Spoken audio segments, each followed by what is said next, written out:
And a good evening to one and all once again. As most of you have probably noticed by the clock on the wall by this time, tonight the End of the Line begins its new time here on the Talk America Radio Network 1 hour later, which makes it a lot more convenient and accessible to our listeners on the West Coast. And to that end, I would like to extend a very special welcome to all of you great people in the Seattle area who are listening in on KRKO in Everett, which has been carrying the Sunday edition of this program from the beginning. Our special thanks to Andy Scottdahl, the president of SR Broadcasting, which owns KRKO, for adding the weekday edition of The End of the Line to his program lineup. In fact, you might give the folks at KRKO tomorrow morning a call to let them know you appreciate that. Now, many of you who have been with us for some time will remember hearing tonight's guest before. His pen name is simply Gurudas, and he has authored a remarkable expose of the global elite which seeks to continue to envelop much of the world in its financial tentacles. Gurudas' book is entitled Treason, the New World Order, and it is a tour de force of research and documentation in the best sense of those terms. He has compiled information that is second to none regarding how the mechanism of this global control is put together and exactly how it works.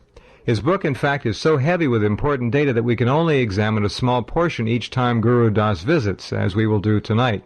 This evening he will give us his views and his research as to how the seeds of modern corporate control were spawned and grew out of the incredibly rich soil of fraud and corruption that was the 1930s and the 1940s. So with that bit of stage setting out of the way now, let's say hello once again to our friend Gurudas. How are you? Greetings, Jeff. Yes, indeed. Gurudas, why were the 1930s so ripe for the moneyed elite to acquire such a stranglehold over this economy of ours and our very society? First, let me point out it's really not so much corruption we're talking about for the 1930s and 40s. It's simply treason. Because in the 1930s, they tried to take over the government and establish a police state. And in the 1940s, many of the large corporations supplied the Nazis with billions of dollars of vital war supplies, which prolonged the war by many months and directly caused the death of thousands of American and Allied soldiers and many more civilians. So that's why this chapter in my book is called Early Signs of Treason. Now, to specifically answer your question, I think it's just a matter of timing. They had set up different institutions. They had Roosevelt there in control. I think it was just simple timing. World War I had been over for a while. Bankers and large corporations always make huge amounts of money through war. Incalculably huge, gigantic money. Throughout history, so look at the 20th century. We always have wars every so many years. And that was not the case in terms of foreign wars until 1898 with Spain. And the lesson was not... Concentrated economic power took place after the Civil War, especially from the 1880s on. We started having foreign wars. So the corporate elite could make a lot more money and use them as excuses to tighten their control over the people. Well, the big money maker of all time was WW2, and I'll tell you, when you really delve into that and see who was financing it, it's shocking because the same group was financing both sides. Now, just briefly regarding the book, it has 833 footnotes, 885 quotes, 319 warnings, and 104 solutions. 319 warnings. I like that. Yes. And tonight, as we know, we're going to discuss corporate treason in the 1930s and 40s. And while we're talking, I'll be mentioning different books and journal articles because this material certainly does exist in various publications, but it is not what is taught in the schools, and you really have to go searching to find this information. You bring up an interesting point. Let me digress just a moment. The textbooks which are now in the public schools must be, to a researcher like yourself, I don't want to use the word treason, you've already used that, but they must be almost obscene academically and historically. Well, I think there are 5 points to note with the information we're going to discuss tonight. One of them is the fact that our history has been grossly distorted and omitted. Number 2 is it shows that the large corporations have been planning to establish a police state in this country for many decades, certainly going back before the 1930s, although we won't get into that tonight. A third point is it shows that Congress can't really be trusted to protect the rights of the people or the interests of the people, and I'll get into that as we go along. Another point is it shows how controlled the press is, because what happened in 1935, Congress investigated this plot to establish a police state. They concluded it was true, and everyone walked away. That's true. Congress wouldn't do anything, Roosevelt wouldn't do anything, and the press wouldn't even discuss it. No. Which is amazing. Yeah, not a word. The so-called... And the last point to understand is it shows how weakened our system of checks and balances are, because these people simply should have been arrested in the 1930s and been tried for treason. Mm-hmm. And nothing like that was ever done. Mm-hmm. Mm-hmm. And, of course, the same thing, perhaps even more so, was true in the 1940s in what they did during World War II. Which is still coming to light, by the way. A lot of that is still sub rosa and not known. Well, last night it was interesting. On 60 Minutes, they said, only now are dark secrets from World War II coming out regarding how Switzerland worked closely with the Nazis, receiving many profits and not properly handling the deposits of Jewish customers. And this has been documented over the years. It's just that at this particular time, it's coming out more before the press. Oh, that's right. That's right. There have been many instances where things are known in great detail, and then X years later, for whatever reasons, the national press picks up on it, so it comes out a bit more. Mm-hmm. Mm-hmm. Anyway, to begin in the early 1930s, an excellent book regarding a background especially is by Anthony Sutton, called Wall Street and FDR.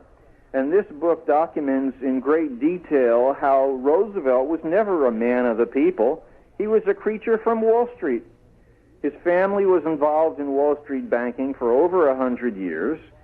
He was involved as a director of over 10 corporations in the 1920s. He was intimately involved in the banking community for many years, aside from his political activities.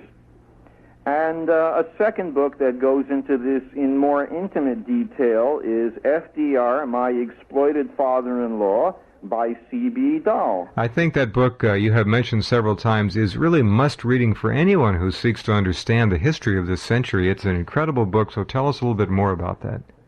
Well, he was married to Roosevelt's daughter, and he made it clear throughout the book that he, on a personal, business, and political level, constantly interacted with the ruling economic and political elite, and constantly there was the push for one world government. And he made it very clear that he loved our constitutional republic. Mm-hmm. So there was a real sadness throughout the book. And towards the end of the book, he basically acknowledged that he stopped making excuses for FDR and his wife. He acknowledged what they were. Mm-hmm. They were not supporters of our country. Mm-hmm.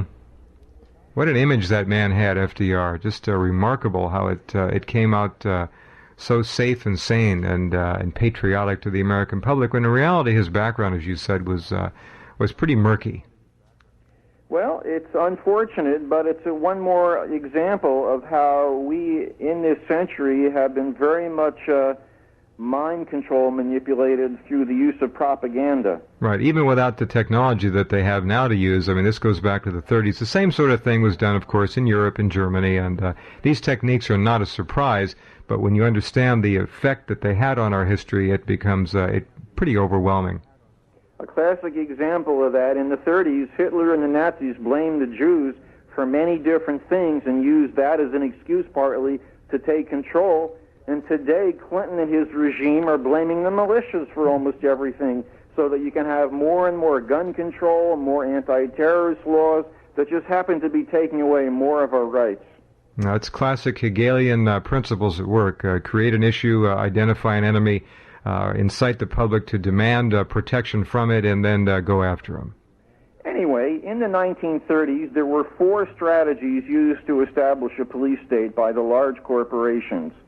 The first involved the National Recovery Administration, which was part of the Swoop plan, developed by Gerald Swoop, who was head of GE.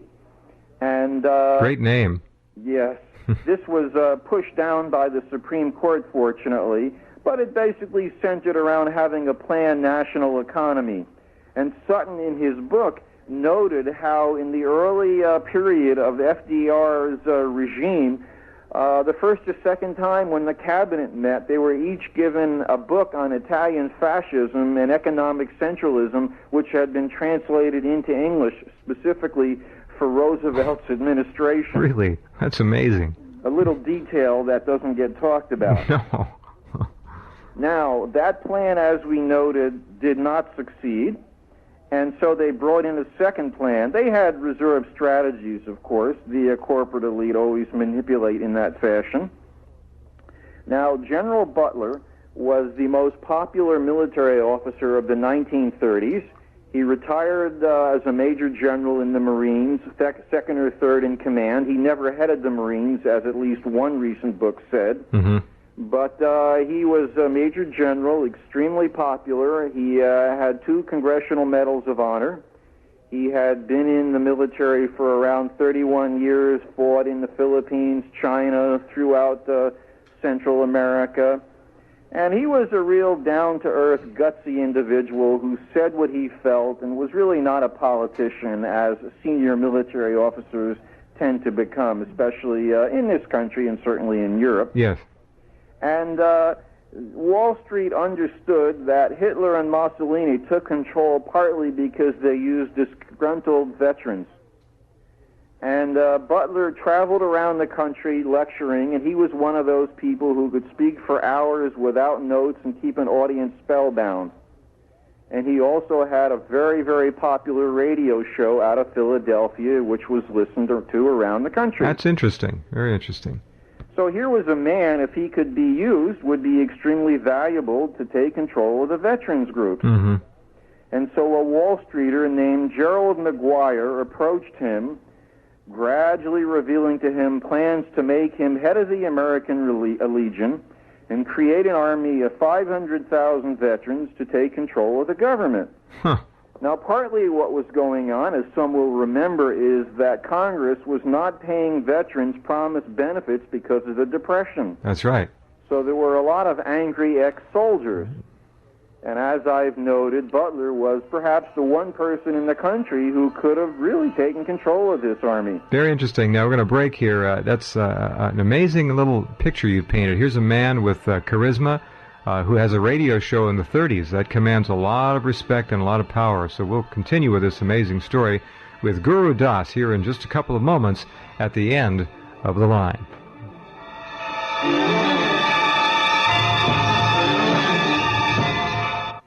All right, we're back. My guest tonight, Gurudas, whose book, Treason, The New World Order, stands alone in terms of research and documentation in the field it is in. We are taking a little look back at history in the 1930s and 40s tonight to give you an idea of how this all came about, this being today's control by so few huge corporations over much of the society and its financial endeavors. All right, Gurudas, we're looking at 4 steps of takeover here in the 1930s, and you've described the first one where the veterans were to be mobilized and organized to use that. That's the second one, I beg your pardon. Now, what I'm discussing now, the best book that goes into this is The Plot to Seize the White House by Jules Archer. That came out in 1973, and it is in a certain number of libraries if anyone wants to really delve into this. Mm-hmm.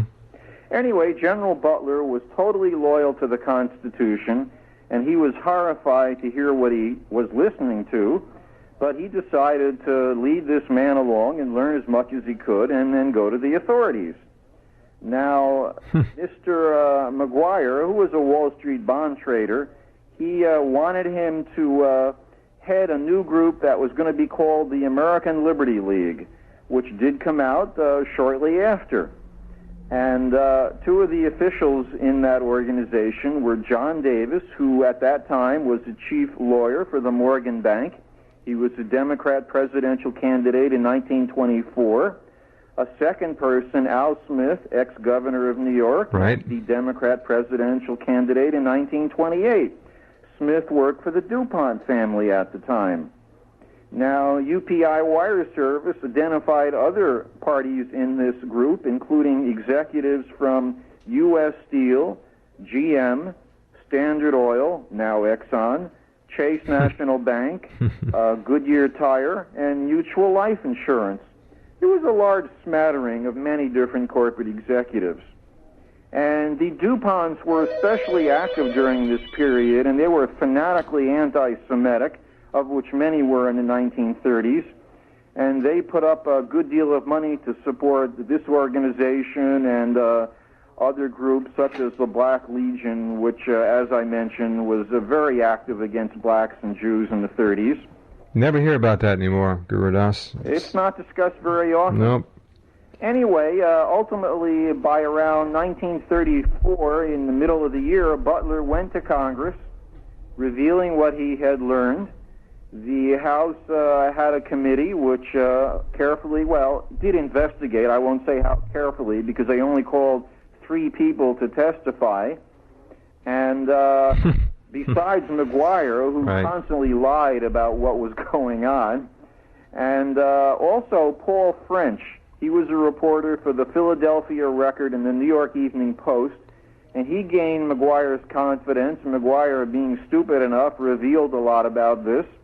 And so French supported General Butler's testimony. And this included reports that one of these parties had $700 million that they were willing to use to create an army, and a third backup plan, which has not really been discussed in the literature except for a brief mentioning, was they were going to create an army via the Civilian Conservation Corps. This was a third backup plan. That was a lot of people, too. Well, yes, there you would have many, many thousands of people in an organized fashion. Part of what was involved, the DuPont's own Remington Arms Company, they were going to supply the veterans or the Civilian Conservation Group with munitions. This is a real plan you're talking about. $700 million, which, of course, in those days, 10 to 1? Something like that. This was just one of the people from Wall Street. I mean, the total assets that could have been put forth was far more than that, if necessary. And, of course, with the Depression and the value of money so different then, that would probably be equivalent to $700 billion or $70 billion today, just with that one individual. Sure. Anyway, as an example as to how the press responded, Time magazine in its December 3rd, 1934 issue said, "Plot without plotters," and they laughed at the whole thing.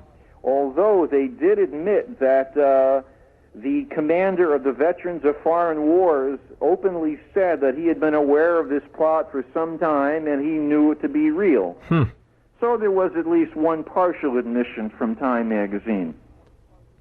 Now, other groups implicated by Butler included the J.P. Morgan Group, the Rockefellers, E.F. Hutton, General MacArthur, who was a son-in-law to a Morgan partner, and they all denied it. MacArthur called the plot the best laugh story of the year, and it's not certain that MacArthur was involved, although his response to just laugh it off suggests that he knew something was going on. Indeed. All right, time to pause again. Gurudas will be back with this amazing look back at history in this country in the 1930s.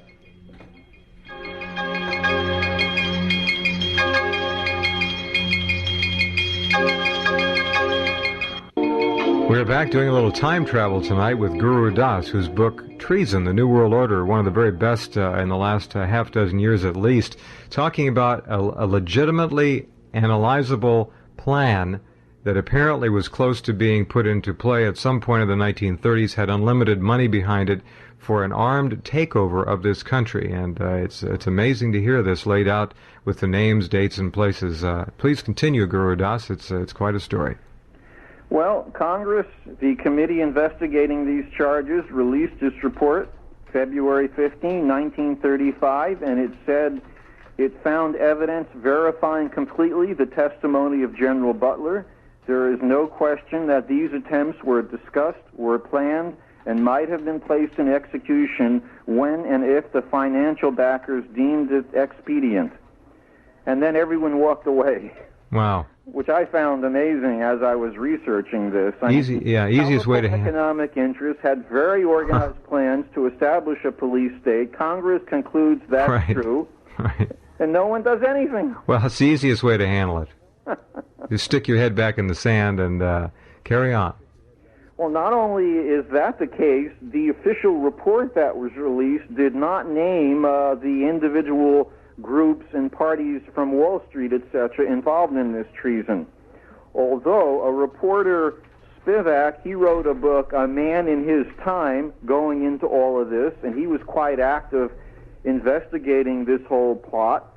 And one of the members of Congress, supposedly accidental, but quite possibly not so, gave him the hidden report, which went into more detail as to who was involved and what they concluded. And in Archer's book, The Plot to Seize the White House, he said, the largely anti-Roosevelt press of the New Deal era scotched the story as expeditiously as possible by outright suppression, distortion, and attempts to ridicule General Butler's testimony as capricious fantasy.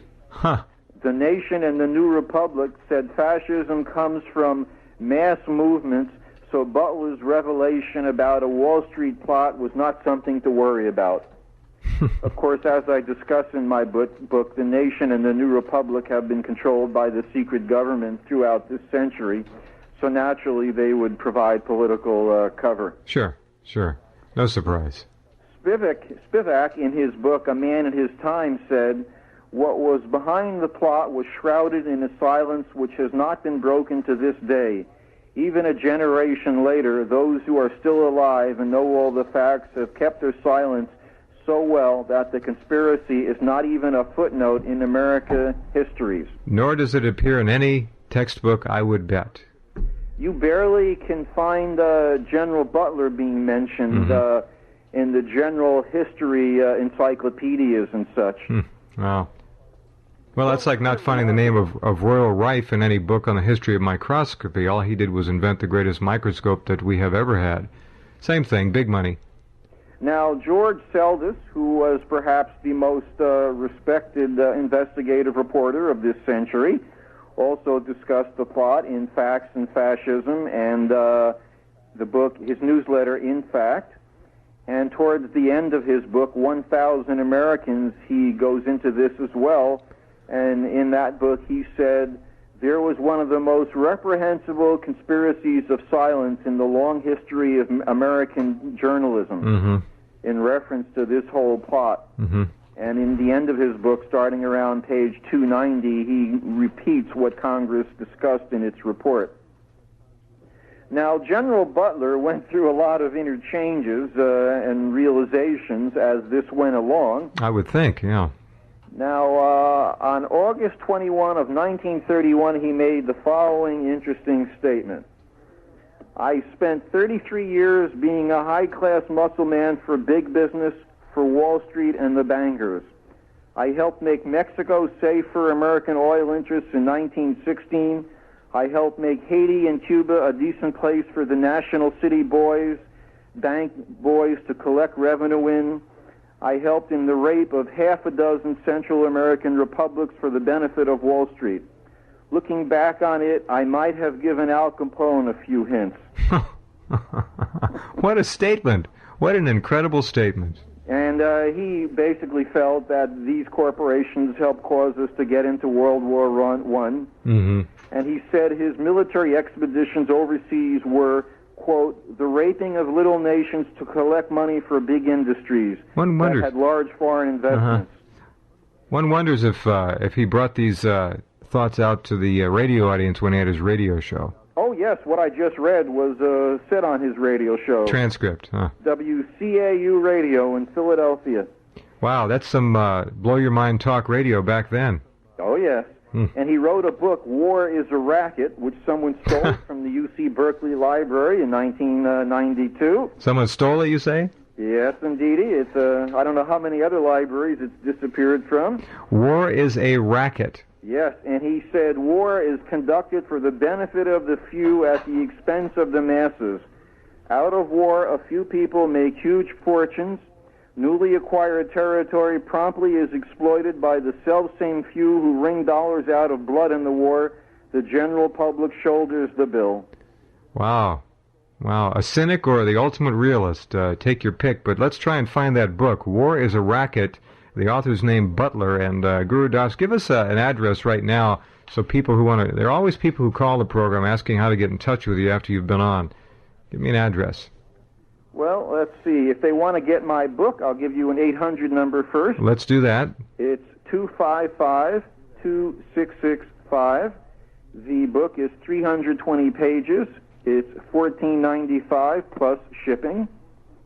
And as for reaching me, it's P.O. Box 150868, San Rafael, 2 words, S-A-N and R-A-F-A-E-L, California, 94915. Now, there's another interesting thing missing in all of this. Congress, when it releases its committee reports, they go into what are called serial sets. Now, the serial set for this February 15, 1935 report is, I believe, number 8990. And I went to the large Hastings Law Library in San Francisco, and they had like 1,000 or more of these serial set volumes going back to the late 1800s. And I'm going along looking, and there I get to 8990, and the darn thing is missing. Funniest thing. I would have guessed that.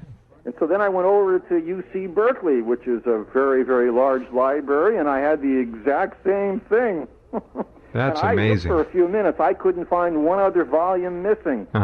So then I checked the microfilm, and they have congressional reports going back to 1817, and that one they were supposed to have, but lo and behold, it was missing. Now, I checked the University of California system, and it's supposed to be in, I think, 2 libraries in California. Right. And if they're missing from both of them, then I must say I'll begin to get suspicious. Conspiracy ruling its domain again. They don't want us to see these things. Wow. Let me ask you a question. We talked so much about Hitler in the 1930s. Does memory serve correctly? Was Hitler not on the cover of Time magazine for one issue at one point in the 1930s as Man of the Year or something similar? Well, seems to me his portrait was on Time, and I went looking for that once doing some research and couldn't find it either. Well, the national press in the early 30s said, give Hitler a chance. An excellent article on this appeared in the Boston Globe, January 30th, 1983, showing how the press over and over again praised Hitler and he would be good for business and help block the communists. This was a very common thing. Fortune magazine in 1934, I think it was the July issue, July 1934, the whole issue was dedicated to Mussolini and the praise of fascism. They said the good journalist must recognize in fascism certain ancient virtues of the race. Among these are discipline, duty, courage, glory, sacrifice. Wow. They could have added the mass execution of innocent people. That would be too honest. That would not be good for business in the 1930s. So, that's a whole other part of the story, but they praised Hitler as good for business, and Mussolini as well. Now, interestingly, Hollywood in 1977 released a film, The November Plan, about this plot involving General Butler. Never heard of it. Well, it's not well known, but you might be able to obtain a video of it, and it is out there. Now, to continue along in terms of the general climate of the 30s, you had the Nye Committee investigating the involvement of Wall Street and big business in general, and bankers and munitions manufacturers, in helping to cause World War I. Right. We have to pause now, Gurudas, running a little bit late, but the Nye Committee certainly is a name familiar to many people who study history at all or who lived during that time. Maybe the last great public gasp of an effort to really take a look at the money structure and how it interacts with politics in this country. All right, we're going to be right back here with more, and my guest tonight, Gurudas, right here at the end of the line. All right, welcome back, everybody. By the way, the End of the Line website getting better and better all the time, more things in it, www.endoftheline.com. We just opened a new page up last night called Submissions, and take a look at that. I think it'll be most enjoyable for you. We have some new crop circle pictures up there. Lots of things happening there for you 24 hours a day. You can reach me through the website by emailing me at any time as well, and I always read them. I don't have time to answer all of them, but I will get your message. All right, Gurudas, we have callers waiting, but why don't you finish up that point and we'll take a call. That is in the 1930s, especially from the middle 30s up to the start of World War II, pacifism, anti-war sentiment, anti-corporate sentiment was extremely strong in America, and one factor in this were these hearings from 1934 to 36, led by Senator Nye, and these created huge headlines throughout the world. And while they did not officially conclude that the business interests caused World War I, many people said that was true, and a lot of evidence supporting that conclusion was presented by numerous sources. Right. So we can take a call now. Yes, indeed. All right, Brian is on the line from that wonderful state of Florida. Hi, Brian. You're on the air with Gurudas. Hey, Jeff. Hey, Guru. Excellent program. Thank you. Thank you. Just a brief comment. What you said earlier, Jeff, about possibly Hitler making the cover of Time magazine. Yes. I have a magazine that is the history of Time magazine. It shows every cover they ever did. And he was not only on the cover, they called him Man of the Year. I was right. Yes, you were right. I was right. What year was that? I don't have it in front of me. I was looking around for it, and I couldn't find it. But you might be able to tag that better than I. But he was Man of the Year. And Joe Stalin made it twice. Wow. Oh, boy. Amazing. Gurudas? I bet you can't find that Time magazine in the libraries too easily. No, probably not. I found it in the Salvation Army. Interesting. Fair enough. Hey, you guys keep up the good work. Thanks a lot for the program. Thank you, Brian. Thanks for the call. Isn't that interesting? Your point. The 30s were really wild and very emotional. A lot of people doing a lot of thinking and looking. Again, it may have been the last great posture of the public's right to know and questioning these big corporate interests. Joe Stalin twice on the cover of Time, and Hitler. Boy, how times have changed. Well, the whole New Deal and the Depression were deliberately created by Wall Street. Another time we'll go into that. And many people, respected authorities on Roosevelt and the New Deal, have been highly critical of how it was a phony setup. Surprising number of people have said that, and I document that in my book. Yeah. And this is just one expression of it. But they were able to take over more economic control and increase the power of the central government, which Wall Street controlled, destroy the rights of the individual gradually, and they achieved a lot in the 30s. Now, one more example of this period. Old Governor Huey Long, who became a senator, and he was a populist man of the people, and just like Buchanan and other people who speak out, the national press lunged at him as being a radical, dangerous individual.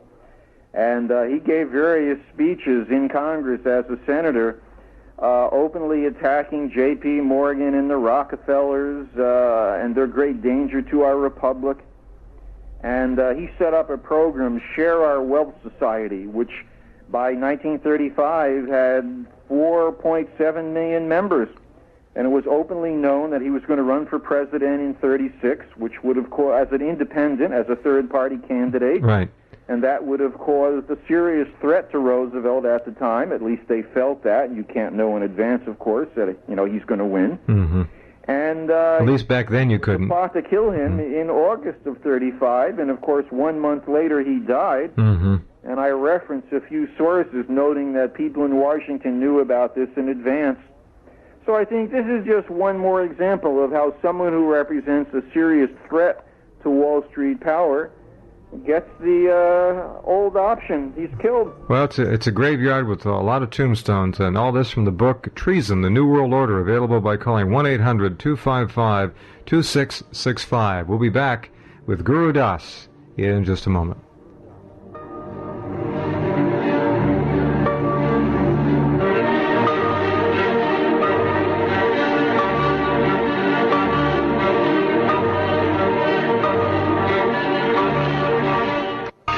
Coming up on the end of the line later this week, Rodney Stitch tomorrow night. 50 years in aviation, former top FAA official, about TWA 800 and how unsafe the skies really are In addition, we'll hear some insider information on CIA operations and so forth.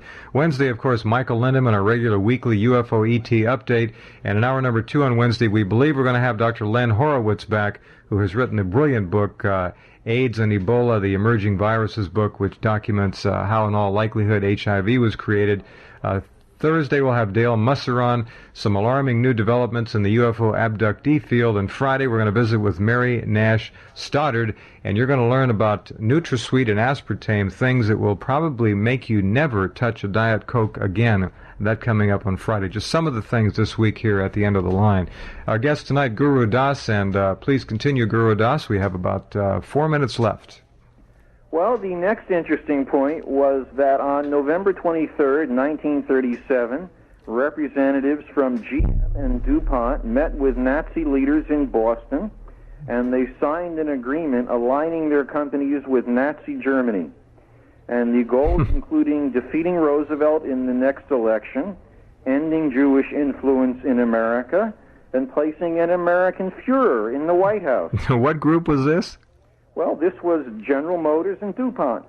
Oh, man. And the secretary of this meeting, not exactly supporting Nazi Germany, gave a copy of the agreement to George Seldes, and he published it in his newsletter, In Fact. Right. And on August 20th, 1942, in the Congressional Record, Representative Coffey read the entire agreement into the Congressional Record, demanding that action be taken. Mm-hmm. I mean, here we're in the middle of a world war against Nazi Germany, and you find out that two of the largest, most important companies have aligned themselves with the enemy. And this was 1937? 1937. Mm-hmm.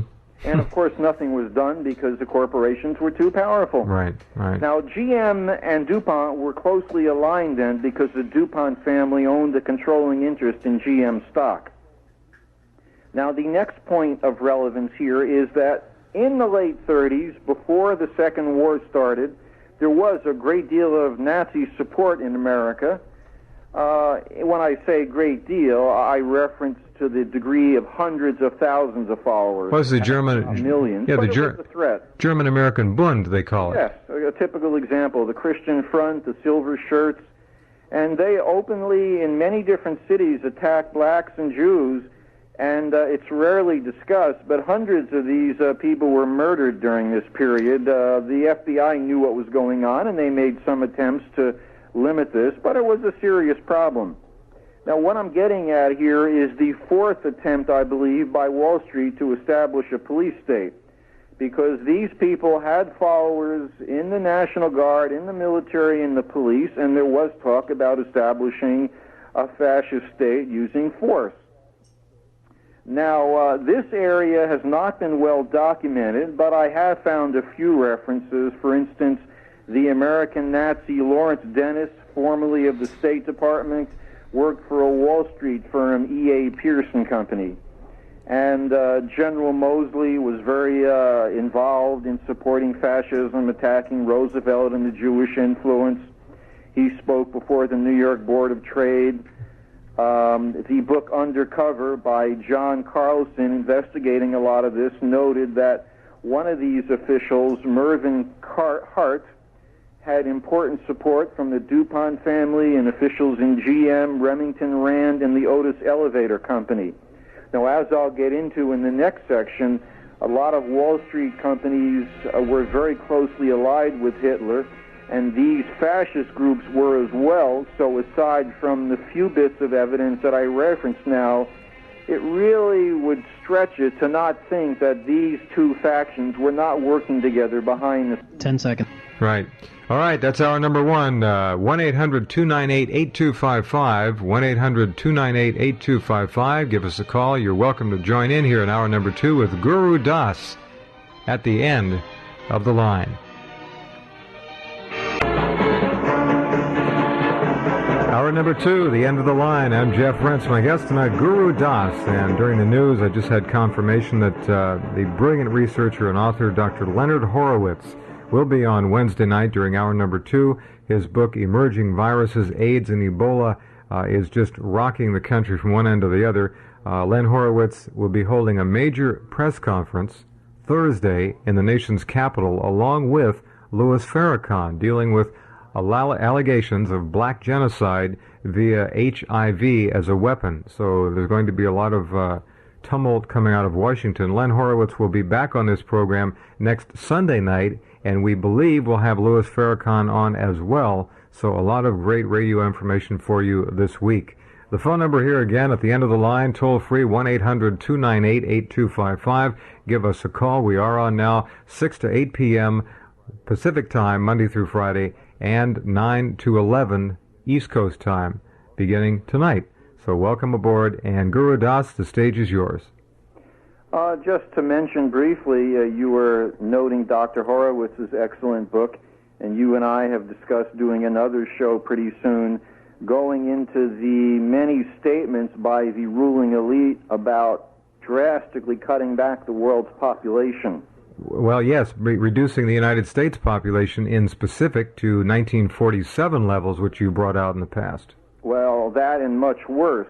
And so these open statements by many different people, and then you relate to the AIDS Holocaust, the Gulf War syndrome, many different programs that are actually taking place, showing how they don't only talk about this, they're putting it into effect. Right. Because they demand control over the family and a drastic reduction in population. Well, you know, again, just let me run an aside in here. When Len Horowitz was on the program most recently, one of his children fell off a bed and broke an arm. The social departments, the welfare department, came and took the other child away from them because he had refused to have the younger child inoculated, vaccinated, and they took the child away that was vaccinated. It's amazing, because they felt that it presented some kind of a threat to that child. It took Leonard Horowitz a day and a half to get his child back. So controlling the family, yes, you're right. Well, we'll go into that in the future, but it's a major problem, and people have to confront this, because these are not just intellectual, theoretical discussions. I mean, more and more on a daily level, we're being affected by these crimes that are taking place. Anyway, to go back to around 1940, here we're up to the forming of the America First Committee, which was hugely popular. Oh, yes, it was. They had about 80% of the population being against America getting into World War II. The America First Committee had about 850,000 members and millions of supporters. And it basically supported the Constitution and our traditional policy of isolationism. And so because of that, they were called racist, fascist, just like the militias are attacked today, really. I mean, if you support traditional American values, you must be a racist. Of course. Now, an example of the ridiculousness of that is the fact that Presidents Kennedy and Gerald Ford in their youth were members of this committee. I mean, there were many Jewish members, and in a few isolated instances, some of these neo-Nazi types joined, trying to win over people, etc., but they were isolated and thrown out. Now, leading up into World War II, let me mention also, yes, I did go over that, the whole neo-Nazi thing in the late 30s up to the Second War, that was part of the fourth attempt by Wall Street to establish the police state. Correct. Now we're shifting from treason, trying to establish a police state, to treason where you're actively and in a major way supporting the enemy during a war. And the best single book that goes into this is Charles Higgin's Trading with the Enemy. It came out around 1984, and interestingly, Barnes & Noble reprinted it in 1995. It is interesting. Higham, pronounced Higham or Higham, however you will. Yes, and the book received almost no press when it came out, and it was not a big seller, and I believe that Barnes & Noble reprinted it is a nice example of someone in a large corporation who believes in the Constitution and was very disgusted with what took place. Yeah. So let's give them one little cheer. Indeed. Now, this war was planned many years in advance. A good example of that is the fact that the Bank for International Settlements was established in Switzerland in 1930.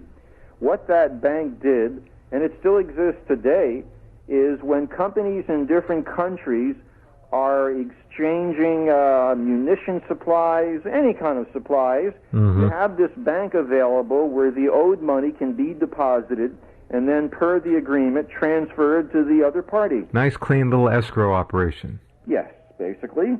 And this went on throughout World War II. It was basically an outrageous situation, but as I say, it just continued.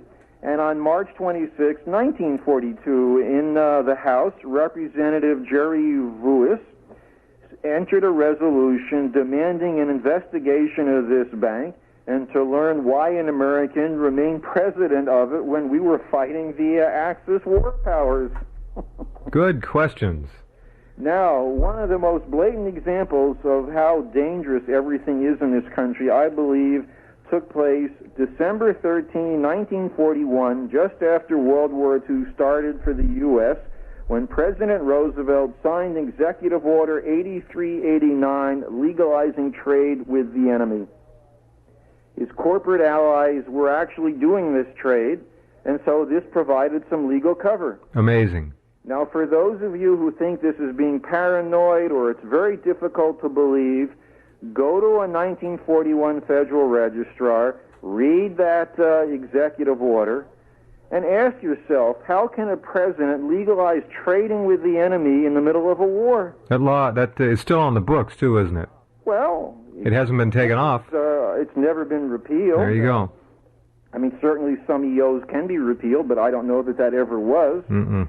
And I've searched this very, very carefully, and I have never found one party claiming that with all of this supplying from the U.S. to the Nazis during the Second World War, they gained in a major way. We didn't gain in any way. So this was the worst form of treason. And just to give you an example, another example of how dangerous things are in our country, during this period, February 19, 1942, President Roosevelt signed Executive Order 9066. One-page piece of paper, one person signing that paper, and 120,000 Japanese Americans were put into prison camps for 3 years or more. Most of them lost their assets. Over 70,000 of them were American citizens.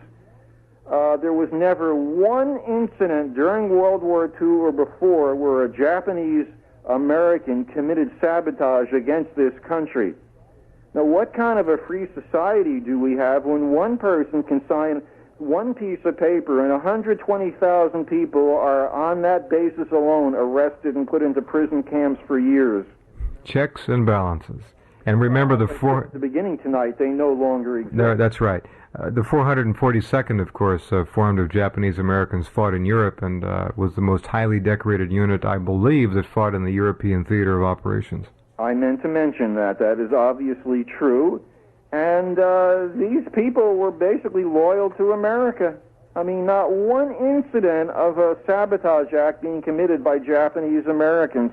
No, the only thing that really happened here was the submarine that surfaced really about 10 miles from where I sit right now off Santa Barbara and lobbed a couple of dozen shells from its deck gun into an oil field, did virtually no damage. Then there were a couple of those very high-altitude balloons that came across the jet stream and came down in the Pacific Northwest. And but that was the enemy. That's right. Japanese Americans. That was it. And then the couple of people were killed when one of those balloons came down, and they picked up what was attached to it, and I believe 4 or 5 died. But that's the extent of hostile activity really on this shore, except for the landing of some German espionage agents in the east. Yeah. Now, especially in the first year of World War II, it was very obvious that the large munition suppliers such as GM, DuPont, etc., they were not shifting from civilian to war production, and this created a major uproar. For instance, the Assistant Attorney General of the U.S., Thurman Arnold, said his investigations have produced the incontrovertible evidence that some of our biggest monopolies entered into secret agreements with the Nazi cartels and divided the world among them. And he said that our war production was being crippled by these machinations. And it was noted that the auto, aviation industries, for instance, producing tanks, planes, military vehicles, all of this was being crippled. Mm-hmm. And I.F. Stone, the investigative reporter, discussed this in his book, Business as Usual. And on June 26, 1941, the Secretary of the Interior, Ikes, I-C-K-E-S, his son or grandson was in Clinton's regime until recently, and he said, if America loses the war, it can thank the Aluminum Corporation of America. Alcoa had a secret cartel agreement with IG Farben, the large chemical manufacturer in Germany that produced the gas for the death camps, and so that Germany had sufficient aluminum for war production while there was a serious problem in the U.S. Now, the Milwaukee Journal spoke for many when it suggested the death penalty for corporate leaders who sabotaged the war effort. But the large newspapers, of course, relying on the ad dollar and being a part of the same secret government fraternity, defended the large corporation. Mm-hmm. For instance, April 6, 1942, Time magazine said, Standard Oil has been smeared, and said its treason turned out to be strictly of the dinner table variety. That's a good one. No one has told me yet what dinner table variety treason is. Well, that's like they're calling various criminal acts around the country militia style, this and militia style that. Yes, I reference that in my book. They talk. Dan Rogers said there was a militia-type robbery. Yeah. You should all write to him and ask, what are militia-type robberies? Well, no one has delineated upon that one yet. Of course, Dan doesn't know. He just reads what he's told to read by some, mindless or nameless executive. Such a cynic you are. Yes. Now, a good example, speaking of Standard Oil of New Jersey, the largest oil company in the world, it signed what was the JESCO Accord with IG Farben, basically dividing up the production of synthetic oil. Now remember, this is Rockefeller. Yes, indeed. Now, this was a major issue for Germany because it did not have an internal supply for oil. So the process of turning coal into oil, which the U.S. developed and then gave to Nazi Germany, was a major factor. And of course, during World War II, the U.S., because of this deal in part, its supply of synthetic rubber was limited while Nazi Germany had a good supply. Mm-hmm. Now, Senator Truman, on March 26, 1942, later president, of course, called this deal treason. And although he was a prominent senator by that time, this was largely ignored in the press. Although we did have the New York Times acknowledging it to be dinner variety treason. Oh, yes. Well, variety treason. You gotta like that expression. That's a good one. Yes. Now, the Truman, Bone, and Kilgore committees in Congress said Standard Oil had seriously imperiled the war preparations of the U.S. Now, Standard Oil also was sending oil and oil parts to Germany throughout much of the war. That's right. To South America and Spain and Switzerland. Yep. All right, that's Exxon today, and we'll be right back in just a few minutes.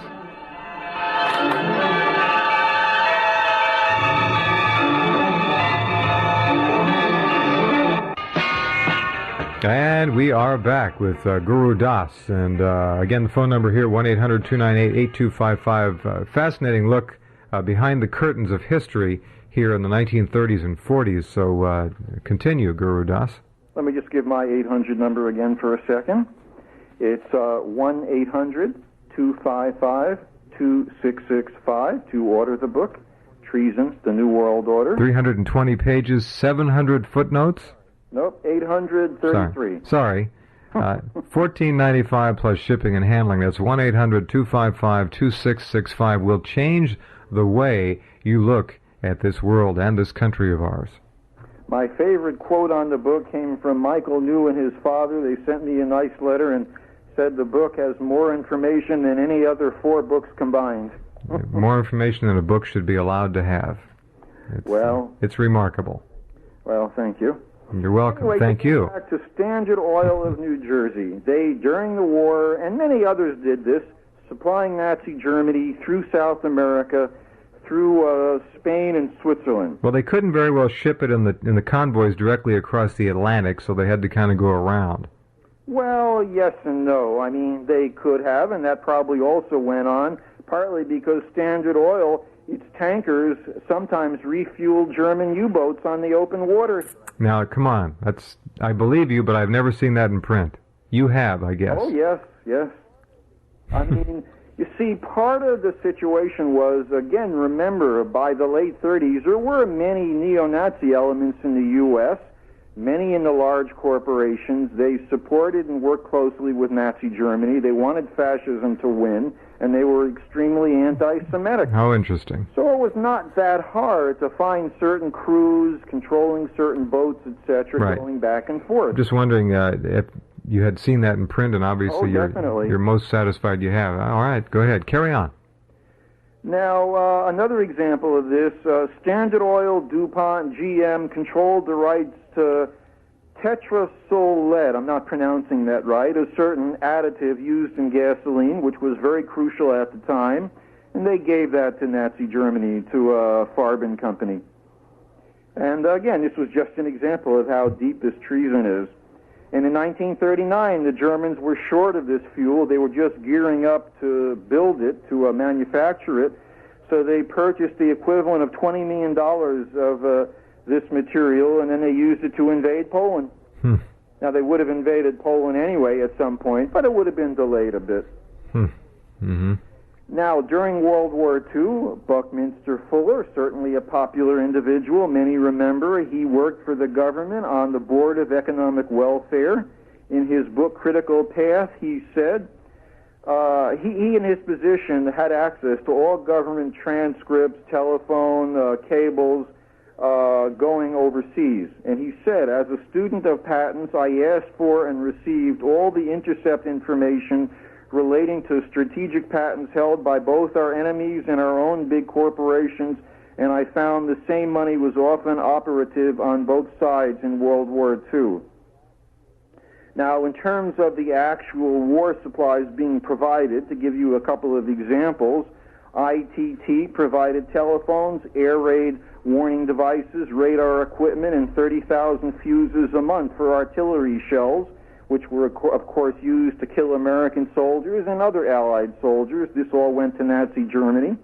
And as the war heated up, by 1944, ITT was supplying 50,000 fuses a month. The sad reality is some people listening right now had relatives killed or injured in World War II by munitions built by Americans. And that, I say, is a real severe form of treason, really outrageous. Well, it gives new definition to the expression friendly fire, doesn't it? And as things stand right now, they got away with it, basically, although, as I'll refer to in a few minutes, some did not. ITT also supplied the ingredients, or some of the ingredients used for the rocket bombs that hit England towards the end of the war. The two largest tank producers in Germany, or two of the largest, were Adam Opel, owned by GM, and Ford of Cologne, owned by Ford. The Chase Bank, Chase Manhattan in time, the Rockefellers, kept its branch open in Paris throughout the war with the agreement of the New York office, and that provided different financial support to the Nazis. Now, according to George Seldes in his newsletter, in fact, on January 6, 1944, the U.S. government indicted the DuPont Corporation, the Imperial Chemicals Industries of England, for forming a cartel with IG Farben 15 seconds. and Mitsui of Japan. All right, we have to pause right there on that note. What a thick soup you are showing us here. We'll be right back with Gurudas.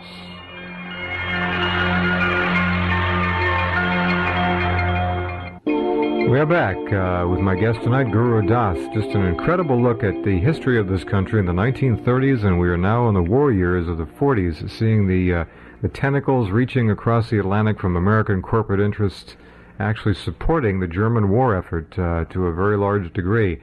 Okay, Gurudas, go ahead. Yes. Now, another example of this supplying of the Nazi war machine.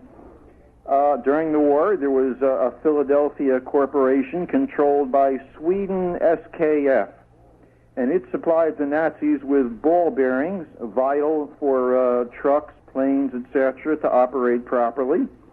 During the war, some of the employees went on strike because they understood a lot of the production was going to the Nazis, and the U.S. was constantly short of this material.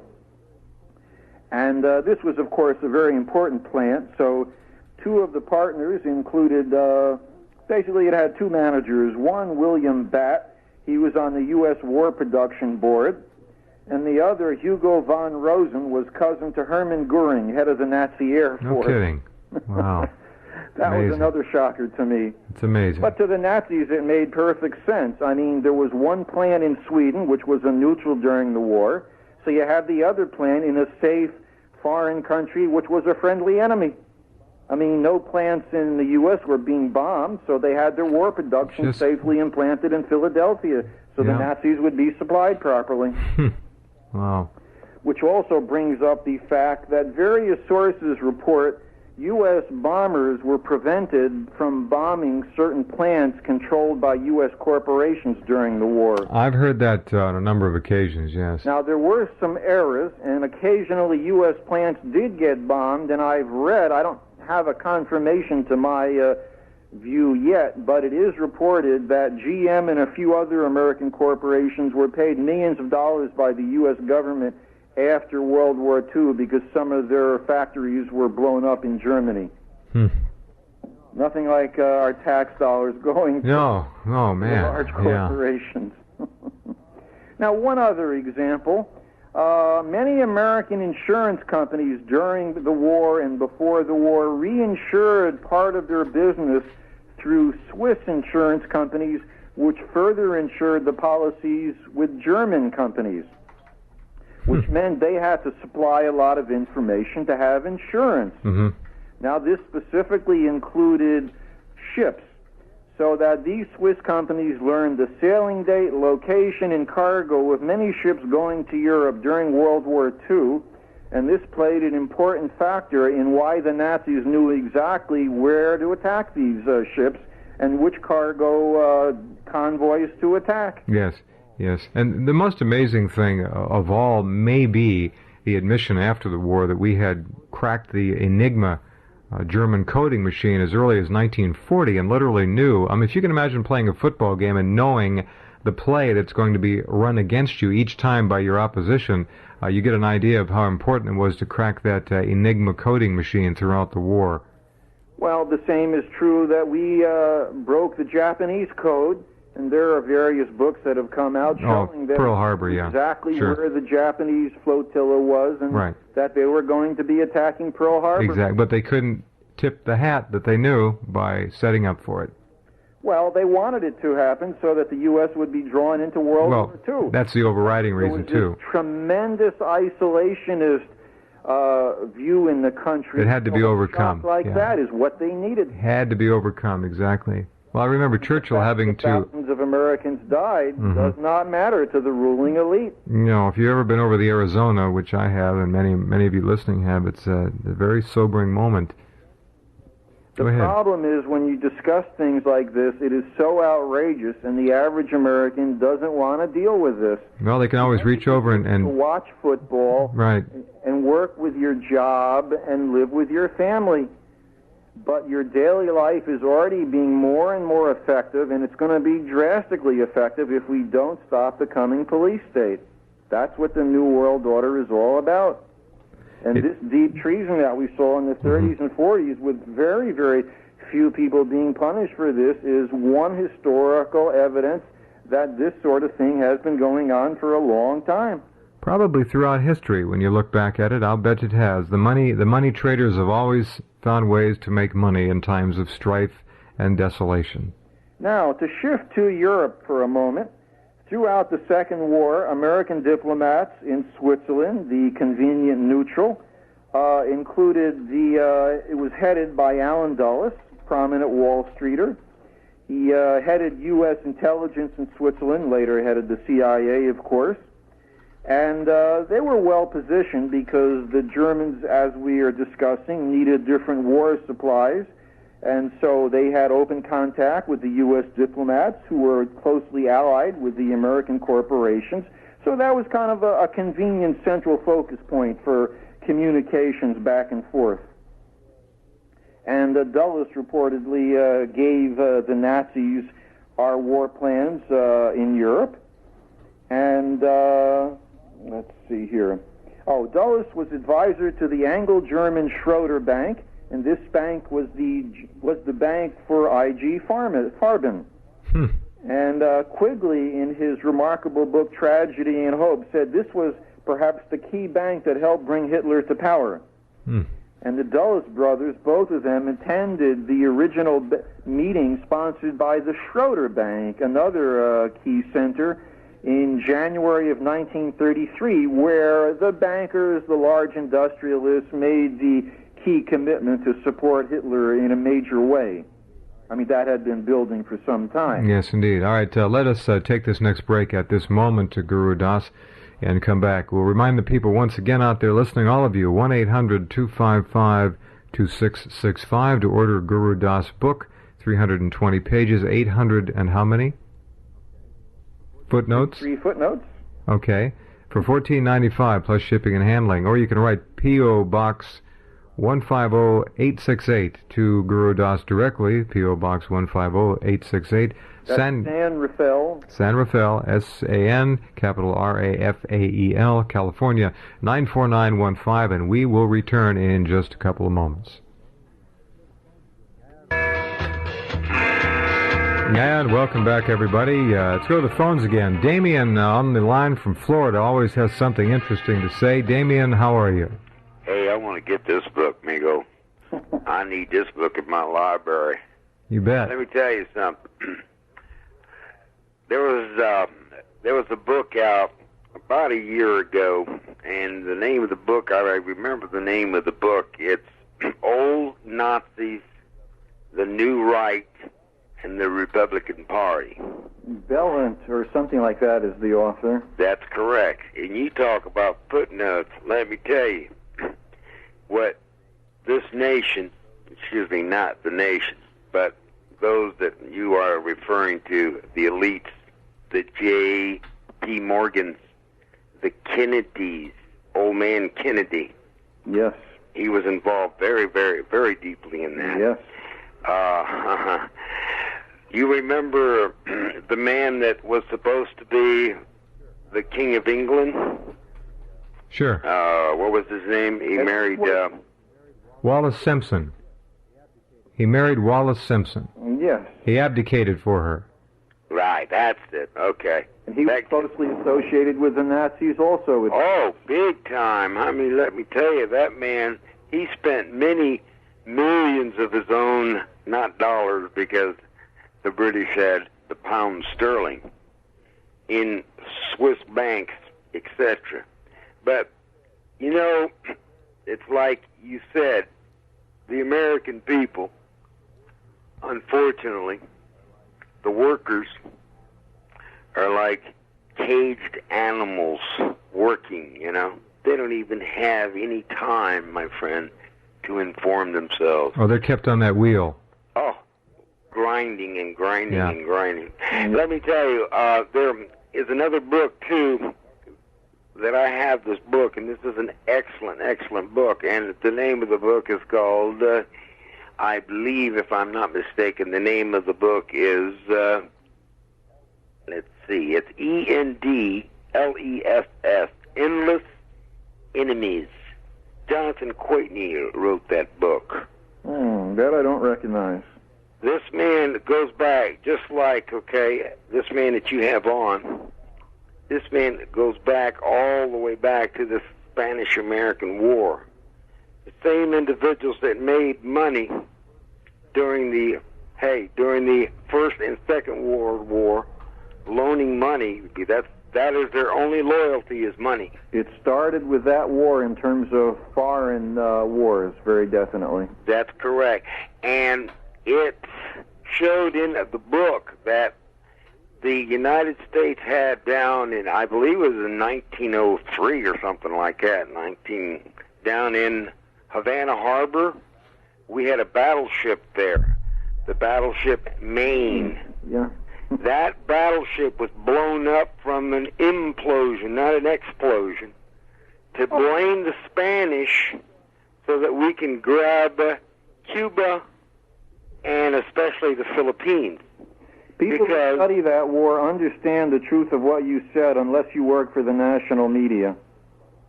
I mean, that's historically been researched by some sources. Oh, absolutely. That ship was blown up by us, to what? Arouse, you know what I mean? Well, the same thing happened with the sinking of the Lusitania, absolutely. That was an implosion. Now documenting that in great detail, and the captain of that ship quit after that, and he would never speak about it, but he was very, very disgusted with what happened. They wanted to bring us into the war against Germany in 1916. That's correct. We blamed it on the U-boats. Well, Damien, let me tell you. Yeah, go wrap it up real quick. We're running out of time. If we really go back, we're not real nice people. We're sinister. We're underhanded as hell. And what really gripes me is every time I hear these leaders of ours yakking about human rights. Give me a break. The biggest violators of human rights in the history of mankind has been the United States governments. Well, what we're talking about tonight, Damien, in this book is just one chapter, just to pique your interest even further. 1-800-255-2665, the book by Gurudas entitled Treason, The New World Order. And we're getting ready to break. Thanks, Damien. All right, he's gone. Okay. Gurudas, there's certainly a solid element of Americans out there who are listening very clearly to what you're saying tonight. There's a responsive chord there. There are people who realize that there's a lot more going on than they have been allowed to understand. Well, when this material is taught in the classrooms, we'll be a very different country. That'll be a while, I'm afraid. Do we have time still before our break? About a minute. Okay. Just to conclude, I was talking about the Dulles brothers.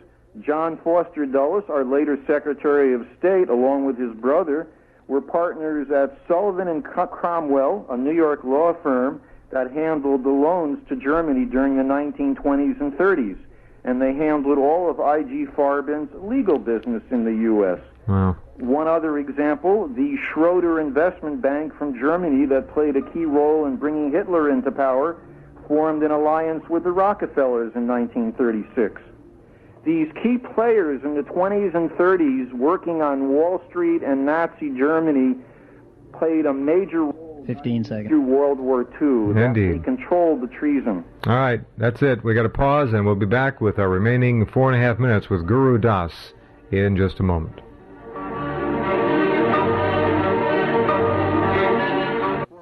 All right, back with Gurudas, and about 4 minutes, Gurudas.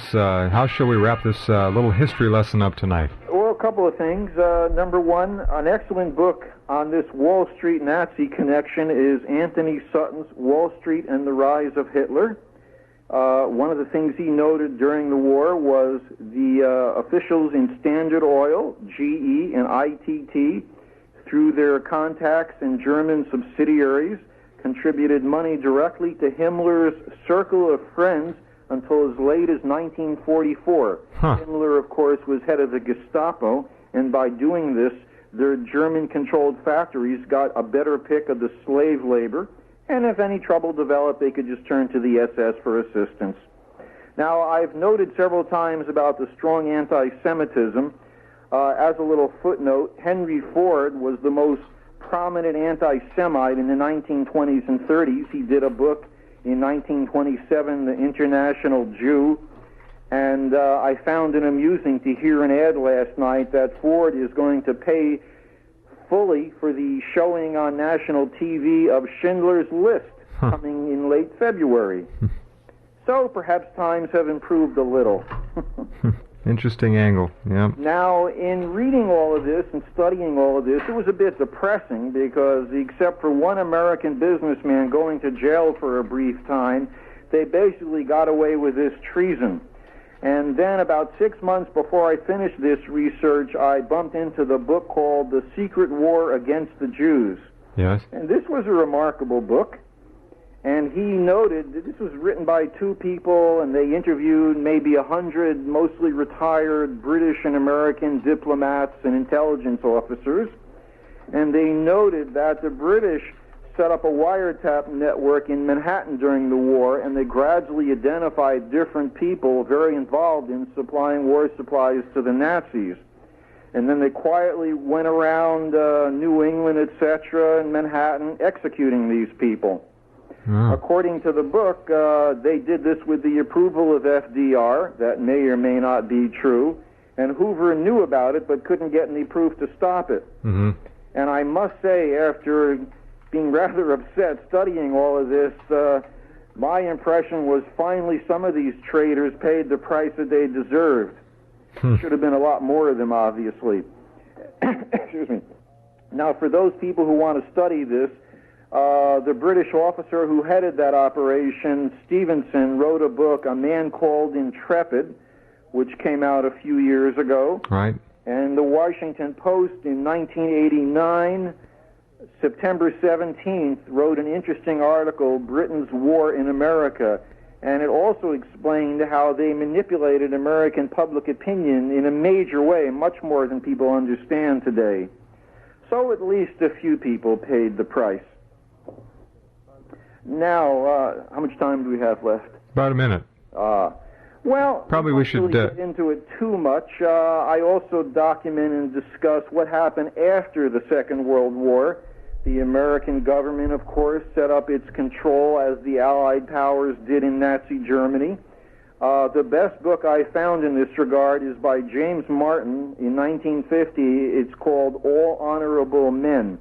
He was a businessman who worked in D.C. during the war, and he was very much loyal to our constitutional republic, and he saw this treason taking place. Mm-hmm. And it was quite despicable, of course. This was a time of Operation Paperclip when between 800 and 2,000 Nazi scientists were brought into America. Right. That's a whole other show. Gurudas, we're about out of time. Thank you again. Just phenomenally fact-filled, insightful 2 hours, always. We almost finished all of the info. All right. We'll be back and talk to you again quite soon. Thank you very much. All right. Thanks, Gurudas, and we'll see you all tomorrow night, same time, same station. Until then, good night and good luck.